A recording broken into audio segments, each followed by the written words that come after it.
Take a deep breath in and gently exhale. Remember, focus on your breath. Listen to the soft, ambient sounds of the evening as they wrap around you, as we dive into today's story from the Bible, the story of Saul, the first king of Israel. Picture a war camp at night. Mount Gilboa rises black against a sky with no moon. Below, in the valley, the cook fires of a Philistine army stretch out like a second, colder constellation. On the hill above them, a king sits outside his tent. He has not slept in days. He will not sleep tonight either. Not because he isn't tired, but because he's afraid of what waits for him on the other side of waking. A silence so complete, it has become its own verdict. He has tried everything. Dreams have given him nothing. The sacred lots in the priest's pouch have given him nothing. Not one prophet in the camp has had a word for him in months. So tonight, this king, the tallest man in Israel, anointed with oil, chosen by lot before a roaring crowd, the first of his kind in the nation's history, will disguise himself like a fugitive and slip past his own sentries in the dark to go and find a woman who talks to the dead, because the living God of Israel will no longer talk to him. This is where Saul's story ends. To understand how a man gets here, from coronation to this hillside, from chosen to unanswered, we have to go back almost 4 decades to the day an impatient nation decided it was done waiting on God and asked for a king instead. Chapter 1. The Ask. 1 Samuel 8. Samuel was old. His sons were corrupt, judges who'd learned the price of justice and decided to charge it. And so the elders of Israel did something no generation before them had ever formally done. They walked to Ramah, stood in front of the last and greatest of the judges, and made a request. Give us a king to judge us, like all the other nations have. It's worth sitting with how ordinary that sentence sounds, because its consequences were anything but ordinary. For roughly 2 centuries, Israel's arrangement with its God had been unlike anything else in the ancient Near East. Every surrounding power, Egypt, the Hittites, the city-states of Canaan, ran on the same logic: a divine king, or a king legitimized by the gods, sitting at the center of national life. Israel, at least on paper, had tried something stranger. No king. Judges raised up in crisis, one at a time when needed. The throne, in theory, left empty for God alone. The elders wanted to end the experiment. Samuel took it personally, and Scripture lets us watch him take it personally. He's hurt, he prays about it, and God's answer to him is one of the more startling lines in the whole book. They have not rejected you. They have rejected me, that I should not reign over them. This was never really about Samuel's sons. It was a referendum on the entire shape of the nation's relationship with its God, and the people had reached a verdict. God's response is not what we might expect from a deity supposedly being spurned. He doesn't refuse. He tells Samuel, listen to their voice, but first, warn them what a king actually costs. So Samuel does. And the warning he gives is, frankly, one of the most clear-eyed political speeches in the ancient world. A king will take your sons for his armies and his chariots, your daughters for his kitchens, the best of your fields, your vineyards, your olive groves, handed to his officials, 1/10 of your grain and your flocks, every year, forever. And you will cry out because of the king you have chosen, and the Lord will not answer you in that day. Hold that line. We'll come back to it. The Lord will not answer you. Already, before a single king has been chosen, the book is laying a verbal trap that will spring shut nearly 40 years from now on, a hillside above a Philistine army. The people don't care. No, they say, we want a king. so we can be like everyone else. Someone to lead us out to battle. The Hebrew verb underneath all of this, the word used again and again as the elders make their case, is sha'al, to ask, to request, to demand of someone what is theirs to give. It's a common, everyday verb. You'd use it to ask for bread or ask for directions. But it's about to become the most loaded word in the book, because the man God gives them in answer to this asking will carry the verb in his own name for the rest of his life.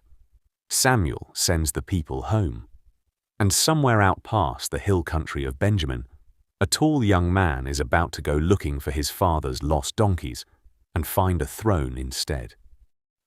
Chapter 2. The Donkeys and the Seer. There is something the storyteller wants you to notice immediately, and it's almost a joke. The man chosen to be Israel's first king does not enter his own story chasing power. He enters chasing livestock.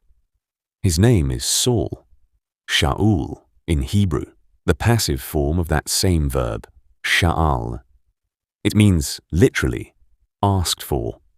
His father, Kish, is described as a man of substance from the tribe of Benjamin, the smallest of Israel's tribes, still nursing the scars of a brutal civil war fought against it a generation earlier. The grim events of Judges 19 to 21, for anyone tracing the thread back. Benjamin had nearly been annihilated. And Saul himself is introduced with the description the text lingers on. Tall, strikingly handsome, a head taller than anyone else in Israel. The narrator wants you to see him before you know anything else about him. Israel asked for a king who looked the part of every other nation's king, and here, almost too perfectly, is a man built exactly to specification. The donkeys wander off. Kish sends his son to find them with a servant for company. They search the hill country for days, through the territory of Shalisha, through Shalim, and yes, the text is quietly playing with sound here too.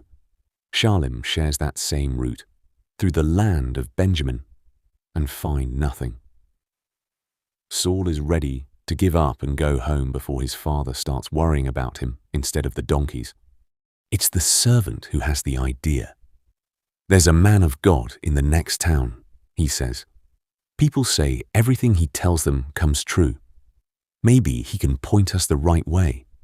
That man is Samuel. What Saul doesn't know, what he could not possibly know, is that the day before, God told Samuel exactly this was coming. Tomorrow, about this time, I will send you a man from the land of Benjamin, and you shall anoint him as prince over my people. Note the word the narrator uses there. Not Melech, king, Nagid, prince, leader, designated one.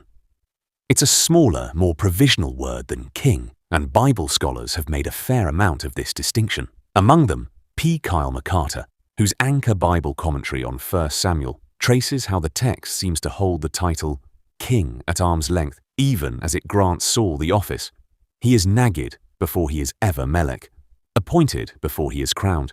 The full weight of kingship will come later, and more publicly.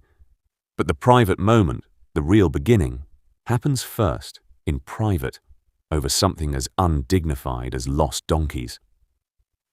Saul finds Samuel at the city gate.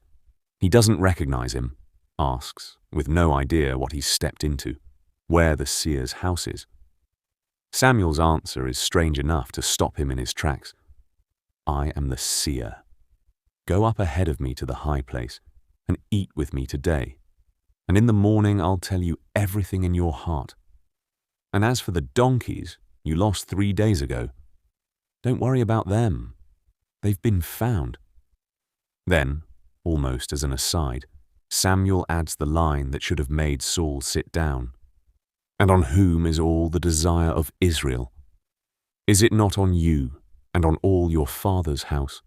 Saul's response is worth noting, because it's the truest thing he ever says about himself, and the story will spend the rest of its length proving him both right and tragically unable to live inside that truth. Am I not a Benjamite, from the smallest of Israel's tribes, and my clan the least of all the clans of Benjamin? Why are you saying this to me? He isn't being falsely modest.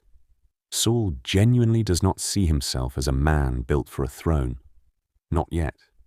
Not before the anointing rearranges something inside him. Samuel seats him at the head of the table anyway, gives him the choicest cut of meat that had been set aside specifically for this purpose, and lets him sleep on the roof of the house that night, under the stars, one night away from being the most powerful man in the nation.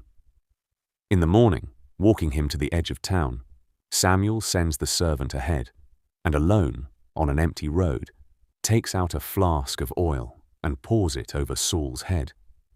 Has not the Lord anointed you nagged over his people Israel? Oil running down through dark hair, down a face that 24 hours earlier was only worried about donkeys. Chapter 3. Among the Prophets. Samuel doesn't just anoint Saul and send him off. He gives him a set of signs, 3 of them, stacked one after another, proof that this moment was real and not some fever dream on a rooftop. He'll meet 2 men near Rachel's tomb who'll tell him the donkeys are found and his father is worried sick. He'll meet 3 men going up to Bethel carrying goats, bread and wine, and they'll give him 2 of the loaves. And then, at the hill of God, where a Philistine garrison is stationed, he'll meet a band of ecstatic prophets coming down from the high place with harp and tambourine and flute, prophesying, and the Spirit of the Lord will rush upon him, and he will prophesy with them, and be turned, the text says, into another man. Turned into another man. It's a small phrase that deserves a pause. This isn't just a costume change.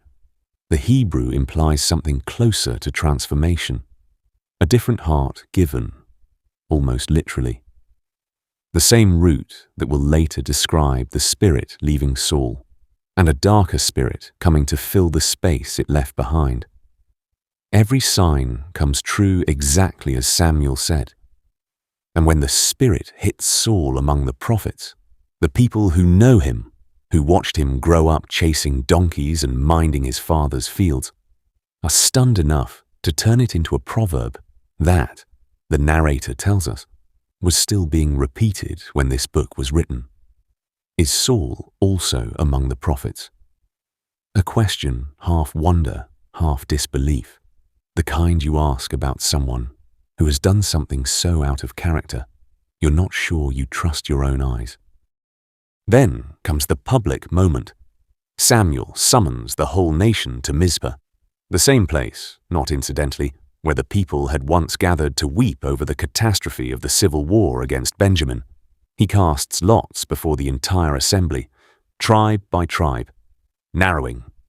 Benjamin chosen, then the clan of Matri, then family by family, Saul, son of Kish. And Saul is nowhere to be found. They search for him, and he's hiding among the baggage. Among the baggage, the supplies, the gear, the unglamorous pile of equipment a crowd that size would have hauled with it. The man whose head rises above every other head in Israel, the man literally too tall to disappear in most rooms, has managed to fold himself down small enough to vanish among sacks and tent poles rather than stand in front of the nation and be crowned. It's the most human moment in the chapter, and arguably the most important. Because everything that follows, every spear thrown in jealousy, every order half obeyed, every silence from heaven, traces back, at least in part, to this. A man who, given the one thing every ambitious person is supposed to want, tried to hide from it. They drag him out. And there he stands, head and shoulders above the entire crowd, and the people shout. For the first, and possibly the only completely uncomplicated time in this story, long live the king. Chapter 4. Fire and Deliverance. Coronation is one thing.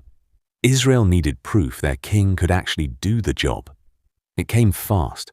Within weeks, by most reconstructions of the timeline, from the town of Jabesh-Gilead, on the far side of the Jordan. An Ammonite king named Nahash had it surrounded, and the terms of surrender he offered were calculated cruelty. He'd let the town live, on the condition that every man in it submit to having his right eye gouged out, a humiliation specifically engineered to disgrace not just Jabesh-Gilead, but all of Israel through it, since a one-eyed population can't man a shield wall properly. There's a tender footnote worth knowing here, one easy to miss reading the book in order. Jabesh-Gilead was the town that generations earlier had refused to take part in the war against Benjamin, Saul's own tribe, and had paid dearly for that refusal. There's an old debt between Saul's people and this town. Whether that history was in his mind isn't stated, but it sets up a circle this story will close, much later, in a far darker chapter, when Jabesh-Gilead remembers what it owes. Messengers reach Saul's hometown of Gibeah with the news, and the town breaks down weeping, paralyzed, the way news of atrocity tends to paralyze people who feel powerless to answer it. Saul comes in from the fields, finds everyone in tears, and asks what's wrong. When they tell him, the text says simply, "The Spirit of God rushed upon him, and his anger was greatly kindled." What he does next is the act of a man who understands, instinctively, how to turn private rage into public mobilization. He takes a yoke of oxen, cuts them into pieces, and sends the pieces by messenger throughout every territory of Israel with one message. Whoever does not come out after Saul and after Samuel, so shall it be done to his oxen.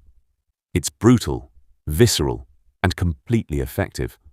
330,000 men, by the text's count, answer the summons. He marches through the night, divides his forces into 3 columns, and falls on the Ammonite camp in the early morning watch, the hour right before dawn when an army is least alert and least prepared. By midday, Nahash's forces are scattered, and Jabesh-Gilead is free. The people, flush with victory, want blood of a different kind. They remember the men back at Mizpah who doubted Saul, who asked, "How can this man save us?" And they want those doubters executed as an inaugural act of the new reign. And here, for one shining moment, we see exactly the king Saul might have become. "No one shall be put to death this day," he says, "for today the Lord has worked deliverance in Israel, mercy on his very first day of real power." Hold on to that. It will make what comes later harder to watch, not easier, because we will know from this one scene that the capacity for grace was genuinely in him. Chapter 5. Samuel's Farewell. Riding the wave of Jabesh-Gilead, the kingship is reaffirmed at Gilgal. This time, with full national buy-in, sacrifice is offered, celebration. And before he steps back from public life, Samuel gives a farewell address that functions as something between a legal defense and a final warning. He asks the assembled nation point blank whether he has ever wronged them, taken an ox, a donkey, a bribe, in all his decades of leadership. They answer, no, never. It's a clean exit, a judge stepping down with his integrity fully intact, which matters because it sets up the contrast to come. This is what faithful leadership looked like. Measure everything after it against this standard. Then Samuel turns the speech toward warning. He rehearses the whole history, the Exodus, the Judges, every cycle of rebellion and rescue, and lands on the request for a king as, in his telling, simply the latest installment in a long pattern of forgetting God when things get comfortable and panicking back toward him when they don't. To prove the point, he does something theatrical. In the middle of wheat harvest, the driest season of the year, he calls down thunder and rain. The crowd is terrified, appropriately, since unseasonal storms in that climate were read as exactly what Samuel intends them to be read as, a sign that they have done something that troubles heaven. And yet, This is the part worth sitting with. Samuel doesn't tell them God has abandoned them for asking. "Fear not," he says. "You have done all this evil, yet do not turn aside from following the Lord, but serve him with all your heart." The door isn't closed. The king they asked for can still be a blessing instead of a curse, if both king and people choose obedience. It's a conditional. The entire next 20 chapters are the working out of that conditional in the body of one man. Chapter 6. The Unlawful Fire. 1 Samuel 13. 2 years pass. The text chronology here is famously compressed and difficult to pin down exactly, but the shape of the story is clear enough. Saul has built the beginnings of a standing army, 3,000 men divided between himself at Michmash and his son Jonathan at Geba. Jonathan, and we meet him here for the first time, fully formed, already brave to the point of recklessness, strikes the Philistine garrison at Geba. It's a provocation, and the Philistines respond the way you'd expect a regional military superpower to respond to a vassal nation's son attacking a garrison. They mobilize in overwhelming force. The text numbers, 30,000 chariots, are almost certainly meant rhetorically rather than literally. The point isn't precise accounting, it's the sheer, suffocating scale of the threat relative to what Saul actually has. And what Saul has is melting away in real time. His own soldiers, watching the size of the army assembling against them, start scattering into caves, thickets, cisterns, anywhere they can hide. Some cross the Jordan entirely, just to get distance between themselves and what's coming.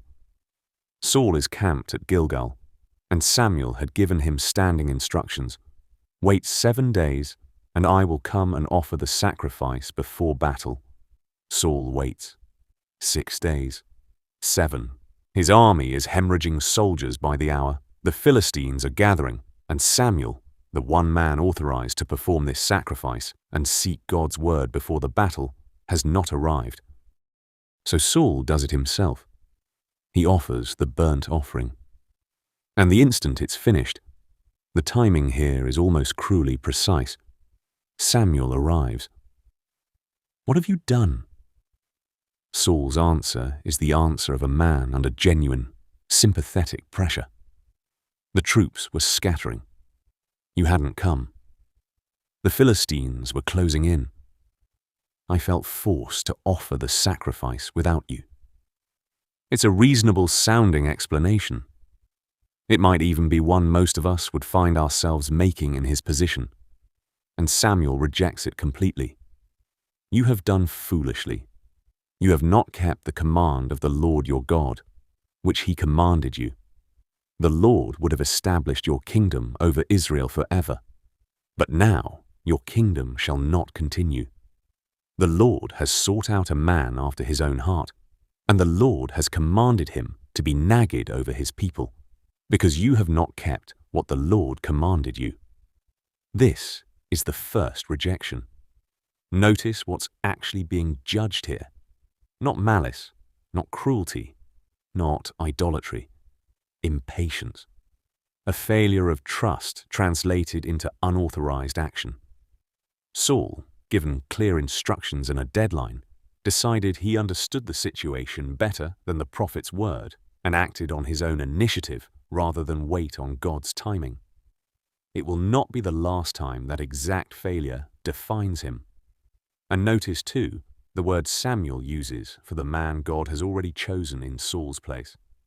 Nagid, the very word used of Saul himself, back at the donkey road. The same designation, transferring to someone else, while Saul is still sitting on the throne and doesn't even know the name of his replacement yet. Chapter 7. Jonathan's Leap. 1 Samuel 14, Part 1. What happens next belongs less to Saul than to his son, and it's worth giving Jonathan his full due, because this chapter is, in many ways, the emotional center of gravity the rest of the book will keep returning to. The Philistine garrison sits on a ridge across a steep ravine from the Israelite position at Geba, two rocky outcroppings the text actually names, Bozez and Seneh, the shining one and the thorny one. Jonathan, without telling his father, takes only his armor-bearer and decides the two of them are going to attack an entire garrison alone. His logic, spoken to the young man carrying his shield, is one of the boldest statements of faith in the whole Hebrew Bible. Come, let us go over to the garrison of these uncircumcised. It may be that the Lord will work for us, for nothing can hinder the Lord from saving by many or by few. Nothing can hinder the Lord from saving by many or by few. It's the theological thesis of the entire book of Judges, repeated and reproven a dozen times before this. And Jonathan, alone, two men against a garrison, is the one character in this story who actually seems to have absorbed the lesson. They climb the ravine in plain sight, deliberately letting the Philistine sentries see them, and set up a test. If the sentries call them to come up, that's the sign God means to give the garrison into their hands. The sentries, mocking what looks like two suicidal Israelites climbing towards certain death, call out exactly that. Come up to us, and we will show you a thing. Jonathan climbs, hands and feet, up the rock face, his armor-bearer behind him. And in the first assault alone, the two of them kill roughly 20 men in the space the text describes as half an acre. Panic spreads through the garrison, amplified, the text notes almost as an aside, by an earthquake that hits at the exact moment chaos breaks loose, so that Philistine soldiers, in the confusion, start striking each other down in the dark and the dust, unable to tell friend from enemy. Saul, watching from Gibeah, sees the enemy camp dissolving into chaos and has no idea why. He calls for the priest to bring the ark, to inquire of God about what's happening, and then, watching the panic spread faster than any inquiry can keep up with, simply tells the priest to stop and charges in. Israelite deserters who'd been hiding in caves and with the Philistines themselves come pouring back out to join the rout. Hebrews who defected entirely switch sides mid-battle once they see which way the wind is turning. By the end of the day, it's a total, lopsided victory, started entirely by one young man's leap of faith and finished by an army that arrived only after the hardest part was already over. Chapter 8. The Rash Oath, 1 Samuel 14, Part 2. Here's where Saul's character flaw reasserts itself, this time in miniature, in a single impulsive decree that nearly costs him his son. In the middle of the pursuit, with the army famished and battle still raging, Saul puts the troops under an oath. Cursed be the man who eats food before evening, before I am avenged on my enemies. It's the kind of vow that sounds zealous and disciplined in the moment, and is, in practice, almost sadistic. An exhausted, starving army, forbidden from eating, chasing a fleeing enemy through forest country where the trees are dripping with wild honey, and not one soldier dares touch it, because they've all heard the curse. Jonathan hasn't heard it. He'd been off ahead, in the thick of the fighting, and missed his father's decree entirely. Walking through the forest, he dips his staff into a honeycomb, eats, and immediately his strength and his eyes brighten. A small, vivid physical detail that drives home just how depleted the rest of the army actually is. A soldier informs him of the oath. Jonathan's response is sharp, and it's the first moment in the book where someone says out loud what the narrative has been quietly implying about Saul's judgment. My father has troubled the land. See how my eyes have brightened because I tasted a little honey. How much better if the troops had eaten freely today of the spoil they took from their enemies? Would not the slaughter have been even greater? That evening, the famished troops, finally released from the oath, fall on captured livestock so ravenously that they start eating meat with the blood still in it, a direct violation of dietary law, and Saul has to intervene to stop them. building an altar on the spot. The first altar he's recorded as ever building, to manage a crisis his own rash vow had caused. Then it gets worse. Saul wants to press the pursuit further, into the night, and asks the priest to inquire of God whether he should. God doesn't answer. Saul reads the silence correctly as a sign that something has gone wrong, and concludes someone has sinned.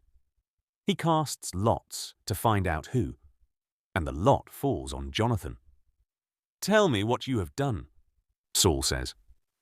"I tasted a little honey on the tip of my staff," Jonathan answers. "Here I am. I will die." And Saul, who showed such mercy on the day of his coronation, sparing the men who doubted him, now declares, without apparent hesitation, that his own son must die for an oath the boy never even heard sworn. It's the army that stops him. Shall Jonathan die, who has worked this great salvation in Israel? Far from it. As the Lord lives, not one hair of his head shall fall to the ground, for he has worked with God this day. They ransom Jonathan. The text doesn't specify how, only that he's spared, and the contrast could not be sharper. The people protecting Jonathan from his own father's rigid, reflexive vow, the same way they once protected the men Saul might otherwise have killed in a different mood, on a different day. Saul, brave in battle and beloved by his army, is already, this early, a man whose impulses, both merciful and merciless, seem to arrive faster than his judgment can catch up with them. Chapter 9. The Silence of Amalek. 1 Samuel 15. If chapter 13 was the first rejection, chapter 15 is the one that makes it final. And it is, by design, one of the most morally difficult chapters in the entire Hebrew Bible. It deserves to be handled with the weight it carries, not flattened into a simple obedience parable. Samuel comes to Saul with a command framed as direct divine instruction. Go and strike Amalek and devote to destruction. Cherem, the Hebrew term for total, irrevocable consecration to destruction, the most severe category of holy war in the ancient Israelite legal imagination.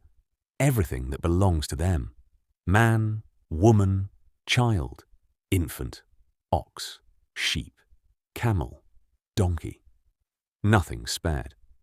The justification given is historical, not contemporary.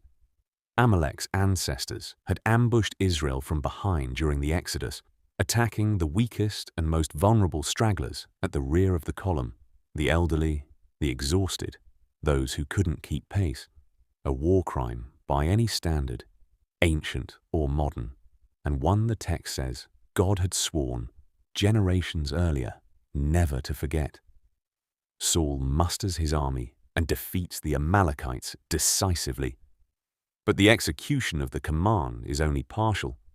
He spares Agag, the Amalekite king, and the best of the sheep and oxen, the fat, healthy animals, destroying only what was worthless or weak.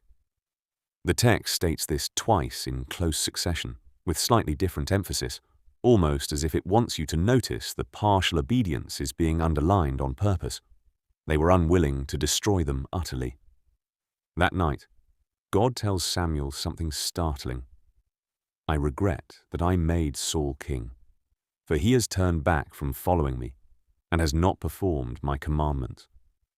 The Hebrew word there, nichem, often translated regret or repent, is theologically loaded and has occupied commentators for centuries, since elsewhere, Scripture insists God is not a man that he should change his mind. Whatever the philosophical resolution, the narrative force of the moment is unmistakable. Something has broken on God's side of the relationship that will not be repaired. Samuel, grieved, cries out to God all night, and then goes to confront Saul. He finds him at Carmel, where Saul has set up a monument to himself, a small, telling detail easy to miss. A man who once hid among the baggage to avoid being made king now erects a memorial commemorating his own victory. Saul greets Samuel with a line that drips dramatic irony. "Blessed be you of the Lord. I have performed the command of the Lord. He has not." And Samuel, instead of arguing, simply asks, "What then is this bleating of sheep in my ears and the lowing of oxen that I hear?" Saul's response is a study in self-justification. The troops spared the best animals, he explains, in order to sacrifice them to the Lord. It sounds pious. It sounds, on the surface, almost like an act of worship rather than disobedience. And Samuel's answer is the theological heart of the entire chapter, one of the most quoted lines in the whole Hebrew Bible. "Has the Lord as great delight in burnt offerings and sacrifices as in obeying the voice of the Lord? Behold, to obey is better than sacrifice, and to listen than the fat of rams. For rebellion is as the sin of divination, and presumption is as iniquity and idolatry. Because you have rejected the word of the Lord, he has also rejected you from being king. To obey is better than sacrifice." It's a rebuke against exactly the kind of religiosity that uses ritual to paper over disobedience, performing the form of devotion while quietly substituting your own judgment for God's instruction. And notice the specific comparison Samuel reaches for. Rebellion is as the sin of divination. Saul's failure here is being equated with sorcery, with consulting illegitimate spiritual powers instead of the legitimate one, a comparison that will turn savagely literal by the end of this story, when Saul, stripped of every other option, walks into a medium's tent at Endor to do exactly that. Saul finally admits it. "I have sinned," and begs Samuel to come back with him so he can still worship before the elders, so his standing in front of the people won't collapse entirely. It's a telling request. Even in confession, his first concern is appearances, his honor before the army, rather than the relationship itself. Samuel relents partway, returns with him, and then has Agag, the Amalekite king Saul spared, brought before him and executed personally, finishing the task Saul left undone. Then comes one of the bleakest lines in the whole narrative. Samuel did not see Saul again until the day of his death. But Samuel grieved over Saul, and the Lord regretted that he had made Saul king over Israel. The prophet who anointed him will never speak to him face to face again. The king still has decades left to reign, and he will spend every one of those years as a man already, technically deposed, still wearing the crown, still issuing orders, still leading armies, while the verdict against him has already been handed down in a courtroom he cannot see into. Chapter 10. Bethlehem in Secret. 1 Samuel 16, Part 1. God doesn't leave Samuel grieving indefinitely. "How long will you grieve over Saul, since I have rejected him from being king over Israel? Fill your horn with oil and go. I will send you to Jesse the Bethlehemite, for I have provided for myself a king among his sons." Samuel is afraid even to go. If Saul hears of it, he will kill me, which tells you something important and a little unsettling about where Saul's reputation already stands, this early in the story, while he's still nominally in good standing as king. God instructs Samuel to bring a heifer and claim he's come to sacrifice, cover for the true purpose of the visit. At Jesse's house, Samuel reviews the sons one by one. Eliab, the eldest, looks every bit the part, and Samuel, instinctively, thinks, "Surely this is the one." God's correction is sharp and has rightly become one of the most repeated lines in religious literature. Do not look on his appearance or on the height of his stature, because I have rejected him. For the Lord sees not as man sees. Man looks on the outward appearance, but the Lord looks on the heart. 7 sons pass before Samuel, and none of them is the one. Almost as an afterthought, Jesse mentions there's an eighth, the youngest, out tending the sheep, not even considered worth calling in for a formal review. They send for him. He arrives, ruddy, the text says, with beautiful eyes, good-looking. And God says simply, "Arise, anoint him, for this is he." Samuel anoints David, there in the middle of his brothers, in total privacy. And the text marks the moment with the same language used at Saul's anointing, almost word for word. The Spirit of the Lord rushed upon David from that day forward, a deliberate echo meant to be heard as such. But notice the asymmetry. Saul's anointing led within weeks to public acclamation before the entire nation, lots cast at Mizpah, a coronation, a crowd shouting his name. David's anointing happens in a small house in an unremarkable town, witnessed only by his own family. And then, nothing. No announcement. No coronation. David goes right back out to the sheep. He will not sit on the throne for well over a decade, and most of those years will be spent as a fugitive rather than a king in waiting. Two anointed men now exist simultaneously in Israel. One publicly enthroned and privately rejected, one privately chosen and publicly invisible. The entire next decade and a half of this story is the slow, often agonizing process of those two realities converging. Chapter 11. The music and the madness. First, Samuel 16, Part 2. Now the Spirit of the Lord had departed from Saul, and a harmful spirit from the Lord tormented him. This is one of the more theologically uncomfortable sentences in the whole Hebrew Bible, and worth sitting with rather than smoothing over. The same word, ruach, spirit, wind, breath, that rushed onto Saul at his anointing, turning him into another man, is now used of the force that torments him, and the text attributes both, without apparent embarrassment, to the same source, from the Lord. Ancient Israelite theology, unlike a great deal of later Christian thought, didn't always insist on a tidy separation between God's permissive will and an independent force of evil. In the world view of these texts, God is sovereign even over what afflicts a rejected king in ways that resist easy systematizing. Commentators, including Walter Brueggemann, have written about how unsettling and how theologically honest this ambiguity is. The text refuses to let us off the hook with a simple villain to blame, instead of grappling with the silence and absence at the center of Saul's unraveling. Whatever its source, the effect on Saul is severe. Episodes that read, in modern terms, remarkably like clinical depression shot through with something closer to dissociative rage. Dark moods, agitation, periods where he is, by his own court's description, simply unwell. His servants suggest music as treatment, a sound theory by the standards of the day, and one with real psychological intuition behind it even now.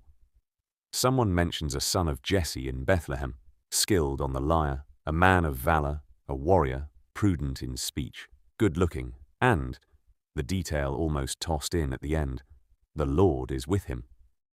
It's David, sent for, brought to Saul's court, and immediately beloved. Saul makes him his armor-bearer, and whenever the dark spirit comes upon the king, David plays, and Saul finds relief, and the harmful spirit departs from him. Picture that scene fully, because it's almost unbearably poignant once you know where the story is going. The man already secretly anointed to replace Saul, sitting at his bedside, playing music to soothe the torment caused, at least in part, by his own anointing, by the fact that Saul's spirit and David's now occupy the same narrow space in Israel's future, and one of them is going to have to give way.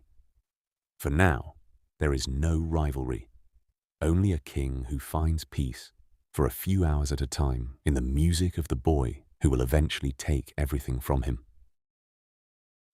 Chapter 12. The Valley of Elah in Shadow. 1 Samuel 17. What happens next in the valley of Elah? A 9-foot Philistine champion, 40 days of taunting, a shepherd boy with a sling and 5 smooth stones, has its own full telling elsewhere in this series and doesn't need to be retold scene by scene here, but it can't be skipped entirely because of what it does to Saul. What matters for this story is the contrast it puts on permanent display in front of the entire nation.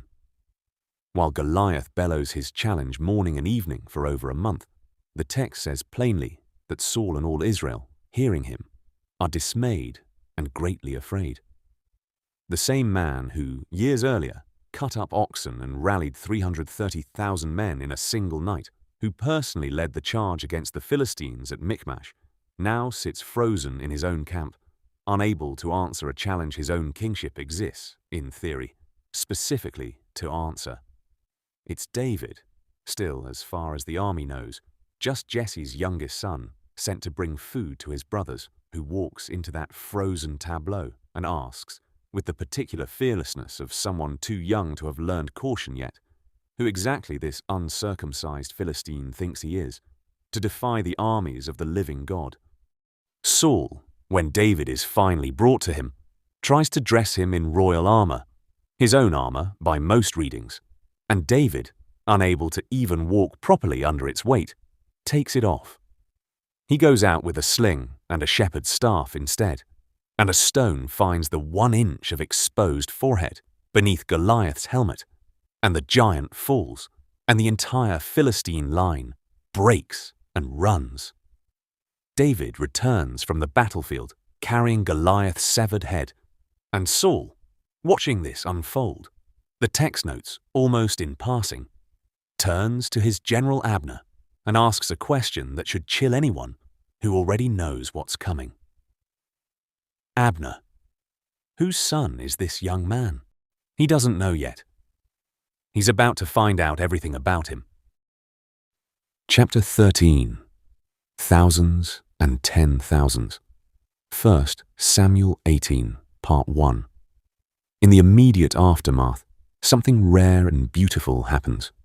Jonathan, Saul's son and heir, the same young man who once climbed a cliff face alone, trusting God to save by many or by few, takes one look at David and loves him, the text's actual word, as his own soul. He strips off his own royal robe, his armor, his sword, his bow, his belt, and gives them to David. It's an act loaded with meaning that the original audience would have caught instantly. A crown prince, voluntarily, joyfully, handing over the symbols of his own succession to another man. Whatever rivalry is about to consume Saul's house, it will never touch the bond between these two. Saul, for his part, brings David fully into his court, refuses to let him return home to his father, and sets him over the men of war. By every account, the people approve. Then comes the moment that breaks something permanently. Returning from battle, the women of Israel come out from the towns to celebrate, singing and dancing, with a refrain that becomes, almost instantly, the most dangerous sentence anyone has ever sung in Saul's hearing. Saul has struck down his thousands, and David his 10,000s. It's almost certainly intended as poetic parallelism rather than literal arithmetic. Ancient Hebrew victory songs commonly escalate in exactly this pattern, where the second line simply intensifies the first for rhetorical effect rather than claiming precise numerical superiority. But Saul doesn't hear poetry. He hears math. They have ascribed to David 10,000s, and to me they have ascribed thousands. What more can he have but the kingdom? And the text tells us, with brutal economy, Saul eyed David from that day on. Chapter 14. The Spear in the Hand. 1 Samuel 18, Part 2. The very next day, the harmful spirit comes upon Saul again, and David plays the lyre as he always has. And this time, in the middle of the music, Saul has a spear in his hand and hurls it at David, thinking, the text says explicitly, I will pin David to the wall. David dodges it. Twice, in fact. It happens again later in the same chapter. Twice the man he's been sent to soothe tries to kill him mid-song, and twice he simply moves out of the way and keeps playing, or flees, and lives to be summoned back. From here, Saul's strategy shifts from impulsive violence to something colder and more calculated. He removes David from his immediate presence by giving him command of 1,000 men, ostensibly a promotion, in practice a way to put distance between them, and an assignment dangerous enough that Saul privately hopes the Philistines will finish what his own spear couldn't. Let the hand of the Philistines be against him, he thinks, and not my hand. It doesn't work. David succeeds at everything Saul sends him to do, and the text notes, almost taunting in its repetition, that the Lord was with him. The more visibly God's favor rests on David, the more visibly it seems to abandon Saul, and the gap between them widens with every victory. Saul tries marriage as a trap next. He offers his elder daughter Merab to David, then, at the last moment, gives her to someone else instead, an insult David seems to absorb without comment. Then he learns his younger daughter Michal genuinely loves David and sees in that an opening. He'll require, as bride price, 100 Philistine foreskins, a task engineered, transparently, to get David killed in the attempt. David, instead, returns with 200. Saul has no choice but to give him Michal in marriage, and the text observes, with quiet dread on the king's behalf, that Saul now sees David as his enemy continually, and that Michal, his own daughter, loves David, which only deepens his fear rather than offering him any comfort. Chapter 15. The net tightens. 1 Samuel 19. Now Saul speaks the order openly to his son and his servants. David is to be killed. Jonathan, caught in the most painful loyalty conflict the story will ever ask of him, warns David to hide, and then goes to his father and pleads David's case directly, reminding Saul of everything David has done for him, the risk he took against Goliath, the victories he's won for Israel's sake. Why then will you sin against innocent blood, to kill David without cause? Remarkably, it works. Saul swears an oath. As the Lord lives, he shall not be put to death, and David is restored to the court, at least for a while. But peace with Saul never holds for long. Renewed war with the Philistines brings another harmful spirit upon him, while David is playing the lyre at his side, and the spear comes again. This time, pinning the wall itself where David had been standing a moment before, the king's aim only failing him by the width of a dodge. David flees to his own house. Michal, learning her father's men are watching the place to kill him at dawn, lets him down through a window and dresses an idol in his bed with goat hair at the head to buy him time. When Saul's men arrive and are told David is sick, Saul orders them to bring him, sick bed and all, so he can finish the job personally. Only then is the deception discovered. Michal's husband, already gone, fled into the night, and Saul's own daughter, standing between her father's rage and her husband's escape, lying to his face to make it possible. David runs to Samuel at Ramah. The first time in this story, the two of them meet directly. And Saul, hearing where David has gone, sends messengers to capture him, 3 separate waves of them, and each group, arriving at the community of prophets where Samuel presides, is overtaken by the Spirit of God and begins prophesying instead of arresting anyone. Saul finally goes himself. What happens to Saul at Naioth in Ramah is one of the most disturbing scenes in his entire story, precisely because of how it echoes and inverts the moment that began his public life. The Spirit of God comes on him too. The same phrase, almost the same words, as the day he first prophesied among the prophets near the hill of God. The moment that turned the question, is Saul also among the prophets, into a proverb of astonished wonder. Except this time, it isn't wonder. He walks the whole distance prophesying, and when he arrives, he strips off his clothes and lies naked on the ground in front of Samuel, prophesying through the entire day and the following night. The proverb is repeated one more time at the close of the scene. Is Saul also among the prophets? But it no longer carries the same meaning it did at the beginning. The first time, it was a question about an unlikely man elevated to unexpected greatness. Now it reads as something closer to pity or horror. A king, stripped, quite literally, of every trapping of his office, helpless in front of the very prophet who anointed and then rejected him, his body taken over by a force he can neither control nor escape. It is worth pausing here on the larger pattern this scene completes. 3 times now the Spirit of God has visited Saul at moments of total transition, coronation, the harmful affliction in his court, and now this. And 3 times the text used overlapping language to mark each occasion, almost daring the reader to compare them and watch the meaning curdle from one to the next.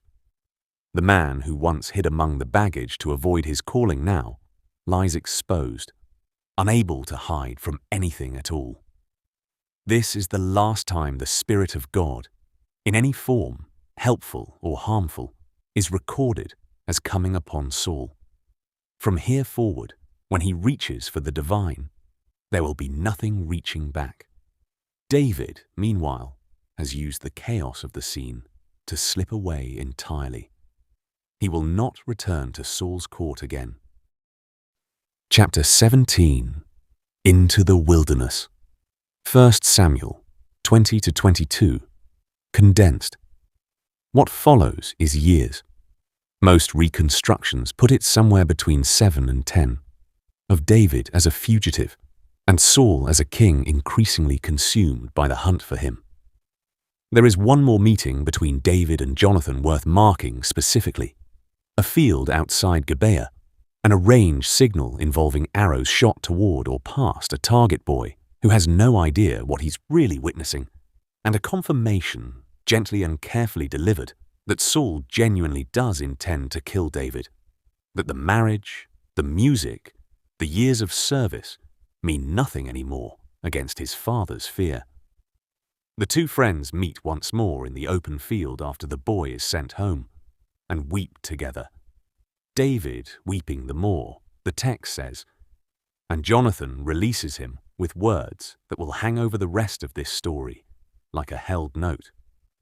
Go in peace, for we have sworn both of us in the name of the Lord, saying, the Lord shall be between me and you, and between my offspring and your offspring, forever.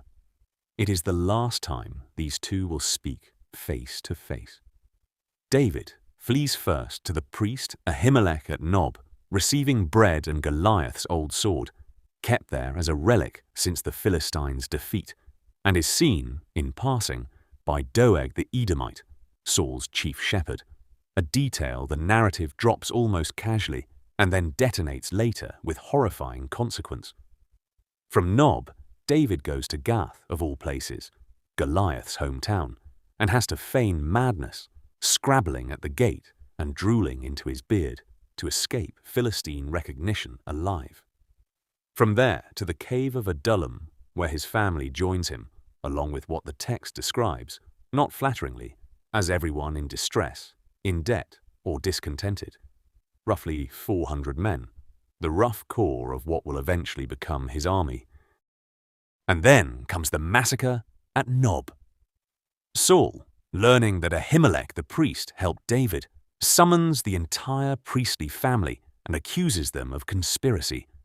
His own Israelite guards, to their credit, refuse the order to kill the priests of the Lord, and Saul turns to Doeg the Edomite, the only man present without that scruple, and Doeg kills 85 priests in a single day, then puts the entire town of Nob to the sword. Men, women, children, infants, oxen, donkeys, sheep. Only one priest's son escapes, Abiathar, and flees to David, who receives the news with grief and a terrible weight of guilt. I have occasioned the death of all the persons of your father's house. Stay with me. Do not be afraid, for he who seeks my life seeks your life. With me, you shall be in safekeeping. This is the furthest Saul has traveled from the man who, on his coronation day, refused to let a single doubter be put to death. The throne he once shared mercy from now sheds the blood of priests because of the fear that has hollowed it out. Chapter 18. The Cave at En-Gedi. 1 Samuel 24. The pursuit continues through the wilderness of Judah, Keilah, Maon, Ziph, the local population of Ziph at one point actually betraying David's location to Saul twice in exchange for the king's favor, a detail that should needle uncomfortably given how the story will eventually treat loyalty and betrayal as its central moral currency. At En-Gedi, near the Dead Sea, comes one of the most quietly extraordinary scenes in the entire Hebrew Bible. Saul, with 3,000 chosen men, is hunting David through rocky terrain riddled with caves so numerous and labyrinthine that David and his own men are hiding in the deep recesses of one of them when Saul, needing to relieve himself, walks into the mouth of that very cave to do so, entirely unaware that the man he has spent years hunting is sitting in the darkness, barely an arm's length away, watching him. David's men, in a whisper, urge him toward the obvious conclusion. This is the moment God promised. Do with him as you see fit. David creeps forward instead, and in total silence cuts off a corner of Saul's robe. And immediately, the text says, his heart struck him even for that small an act. The Lord forbid that I should do this thing to my Lord, the Lord's anointed, to put out my hand against him, seeing he is the Lord's anointed. The Lord's anointed. It's the phrase David keeps returning to again and again through this entire wilderness section, and it's worth sitting with what it reveals. David doesn't see Saul as merely a dangerous enemy to be removed at the first opportunity. He sees the office itself, the anointing oil poured years earlier on a road near Ramah, as something sacred and untouchable, regardless of the man's failures since. Whatever Saul has become, David refuses to be the one who tears down what God first set up. Saul leaves the cave, unaware anything happened. David follows him out into the open and calls after him, bowing to the ground, then holding up the severed corner of the robe as proof. I could have killed you. My men told me to. I refused. See, there is no wrong or treason in my hands, and I have not sinned against you, though you hunt my life to take it. And Saul, for one genuine unguarded moment, breaks. He weeps openly and says words that, if they had taken root rather than evaporating, might have rewritten everything that comes after. You are more righteous than I, for you have repaid me good, whereas I have repaid you evil. I know that you shall surely be king, and that the kingdom of Israel shall be established in your hand. He even asks David to swear he won't wipe out his descendants once the throne changes hands. And David swears it, an oath he will honor years later at real personal cost. Saul goes home. David returns to the stronghold. It should have ended there. It doesn't. Chapter 19. The Spear and the Water Jug. 1 Samuel 26. The Ziphites betrayed David's location again. Saul marches out again. 3,000 men again. The repetition itself is the point. Whatever broke open at En-Gedi has already closed back over. This time, David sneaks into Saul's camp at night with one companion, Abishai, finding the entire army and the king himself asleep in a deep, divinely sent slumber. The text's own description, with Saul's spear stuck upright in the ground at his head and a jug of water beside him. Abishai, more pragmatic and considerably less burdened by reverence than David, offers to end it then and there. One thrust, he says. I won't need a second. And David refuses again, in language that echoes the cave almost exactly. Do not destroy him, for who can put out his hand against the Lord's anointed and be guiltless? Instead, he takes the spear and the water jug, physical, undeniable proof he was close enough to kill, and crosses to a hilltop at a safe distance before calling out and waking the camp. The confrontation that follows is almost a mirror of Engedi. Saul's general Abner is shamed for failing to protect the king. David holds up the spear and jug as evidence, and Saul again breaks down. I have sinned. Return, my son David, for I will no more do you harm, because my life was precious in your eyes this day. Behold, I have played the fool, and have erred exceedingly. But the words land differently the second time. We've heard this confession before. We've watched it dissolve before. David seems to sense it too. His response this time carries less hope than the first encounter did, more the weary tone of a man documenting evidence for a record he no longer expects anyone to honor. Saul returns home. David this time doesn't go back to the stronghold to wait. He crosses instead into Philistine territory.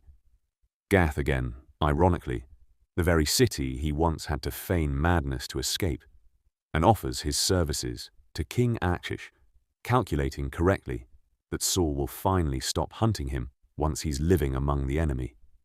It works, and it means that for the next year and a half, the two anointed kings of Israel, one rejected and clinging to the throne, one chosen and living in exile among the Philistines, will not see each other again until the very end. Chapter 20.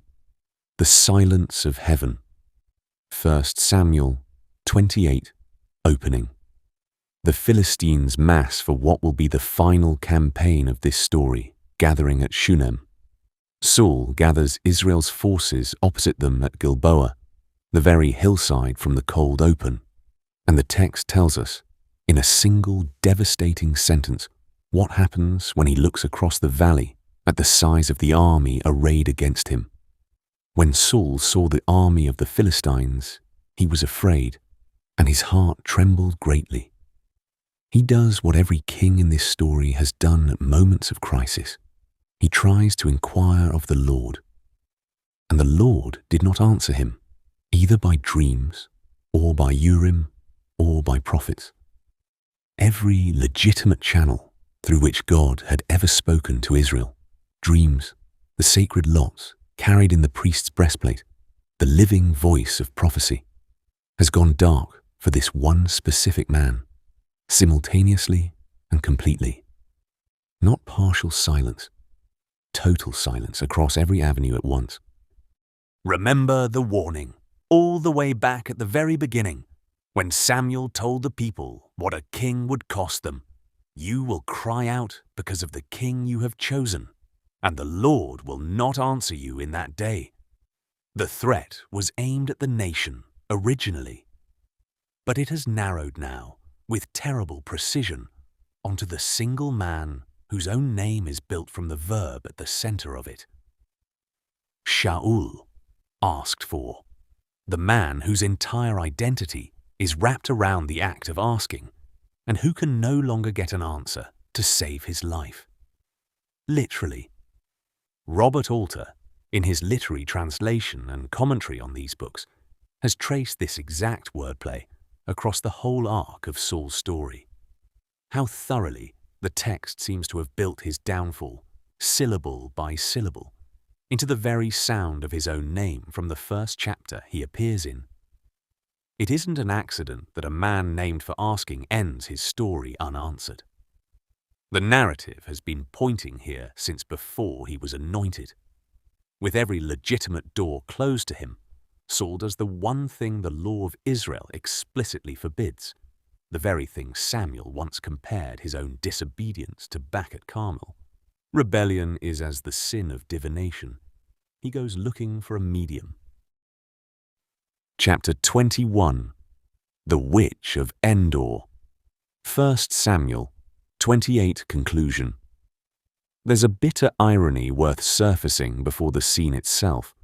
Saul, earlier in his reign, had personally driven all mediums and necromancers out of the land, enforcing the very law he is now about to break in desperation.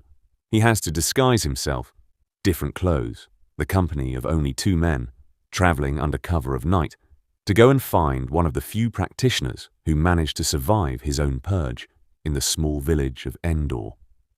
He finds her and asks her to bring up for him the one man whose voice he most needs to hear and least deserves to.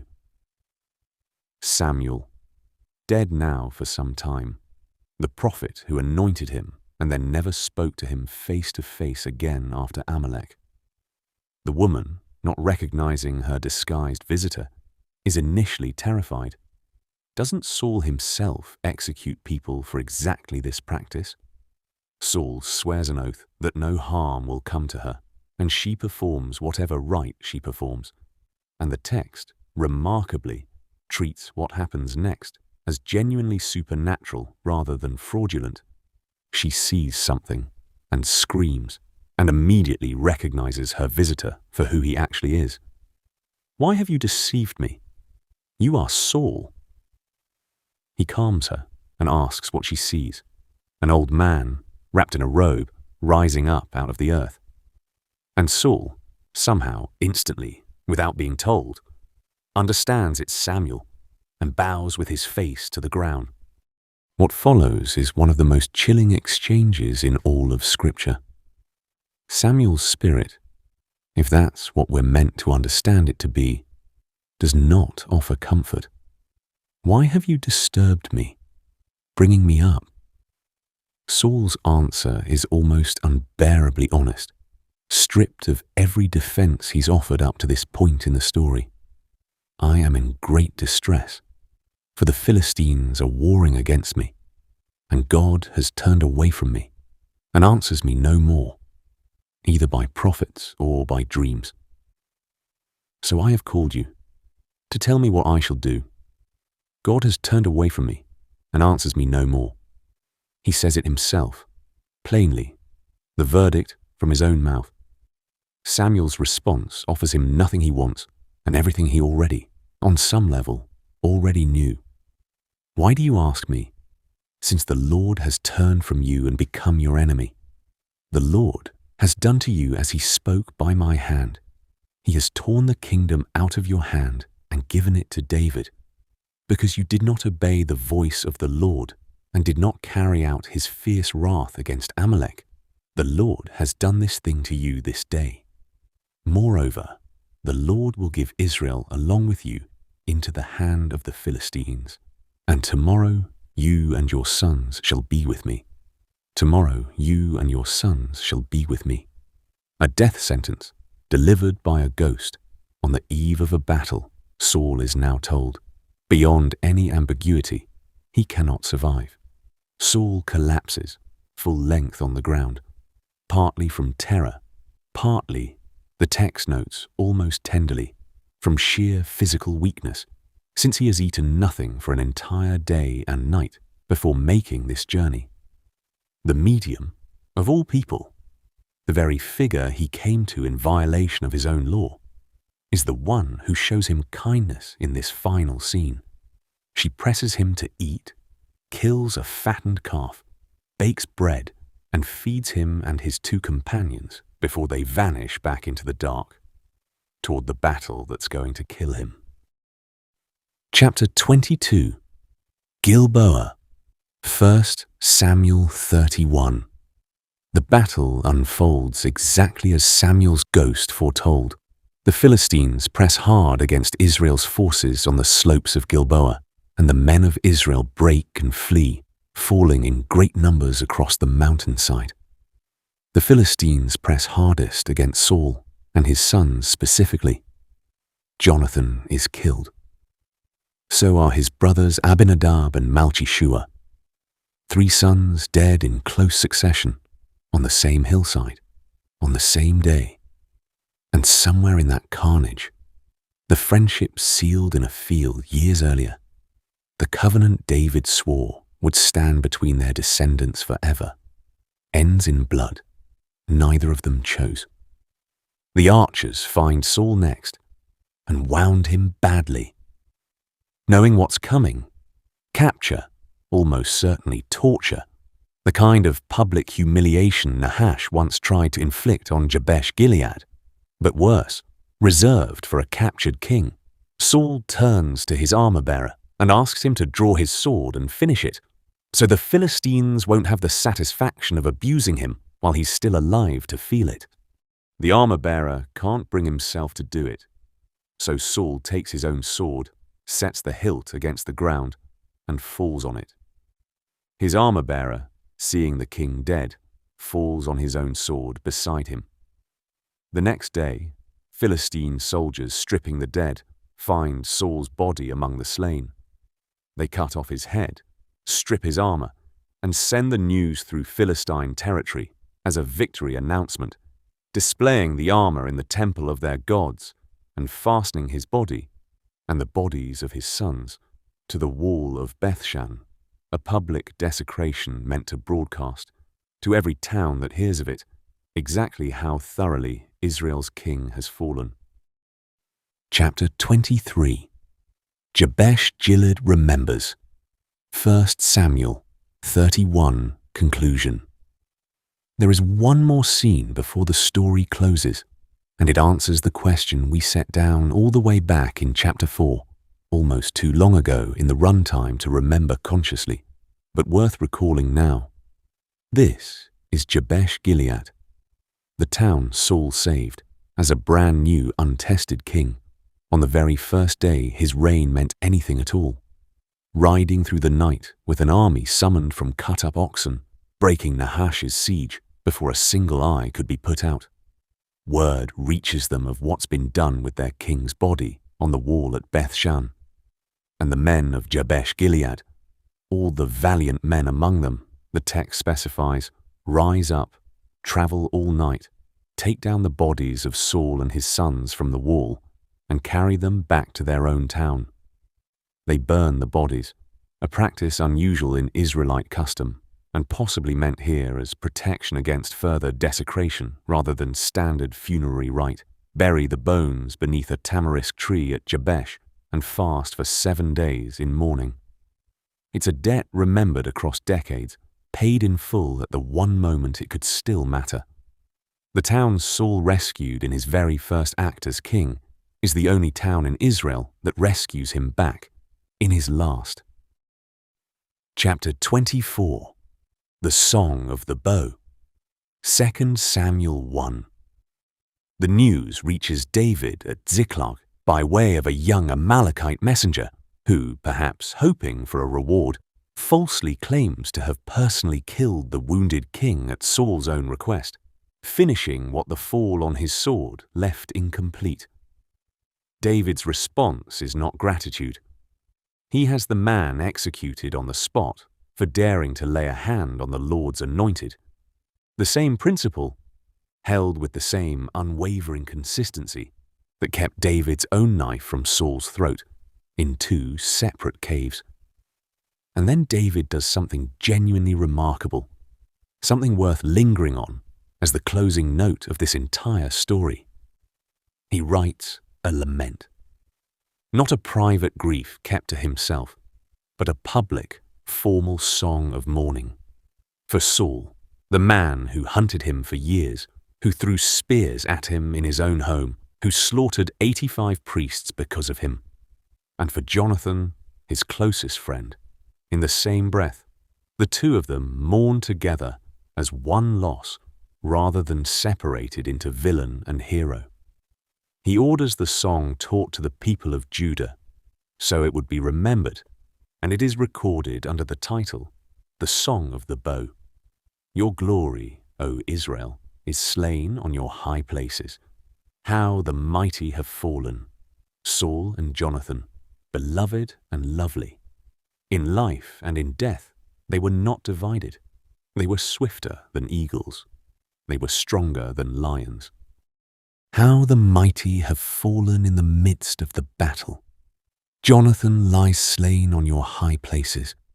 I am distressed for you, my brother Jonathan. Very pleasant have you been to me. Your love to me was extraordinary, surpassing the love of women. How the mighty have fallen, and the weapons of war perished. No mention of the spears thrown in jealousy. No mention of the years in caves, the betrayal at Nob, the Ziphites' treachery, the silence at Gilboa. David's lament chooses, deliberately, to remember Saul as he was at his best, swift, strong, beloved by his people, rather than catalogue every failure that led him to a hillside and a sword turned against himself. It is, in its own way, the final and most generous act of mercy in this entire story. Not Saul's mercy toward the doubters on his coronation day, not David's mercy in two separate caves, but the mercy of how a man chooses to be remembered by the very person he spent years trying to destroy. Epilogue. A nation asked for a king and was given a man whose name meant exactly that, asked for. He began his story hiding among the baggage, too uncertain of his own worth to step into what he'd been chosen for. He ended it walking in disguise through enemy lines at night, certain only that the God who once spoke to him through dreams and lots and prophets would not speak to him again, and going to a medium's tent anyway, because even a silence that damns you is sometimes easier to bear than the unbearable not knowing of total quiet. The literary scholar David Gunn, in his influential study of this story, The Fate of King Saul, reads him as something close to a genuine, tragic hero in the classical sense, a man whose downfall arises not from simple villainy, but from the collision between his own real flaws and forces operating on a scale far larger than any one person's choices, the way Oedipus or Agamemnon are undone by both their own actions and a fate that seems, at certain moments, to have already been written before they ever entered the stage. Saul disobeys. Saul grows jealous. Saul gives in to fear at exactly the moments that demand faith instead. And also, Saul is rejected for an impatience any exhausted commander might recognize in himself, is compared from the very beginning to a doomed alternative chosen before his own failures had even fully accumulated, and spends the back half of his reign as a man already, technically, deposed, fighting to hold on to an office the narrative had quietly handed to someone else chapters earlier. Both things can be true. He failed. And the story was, in some sense, always going to end this way, written syllable by syllable, into the meaning of his own name. From the very first chapter, a tired nation walked to Ramah and asked an old judge for a king. The kingdom passes, eventually, and not without further bloodshed, to the shepherd boy who once played a harp at his bedside. That's a different story, and this series will tell it. This one belongs to the man who was asked for, and who, in the end, simply could not be answered. Thanks for watching, and God bless you.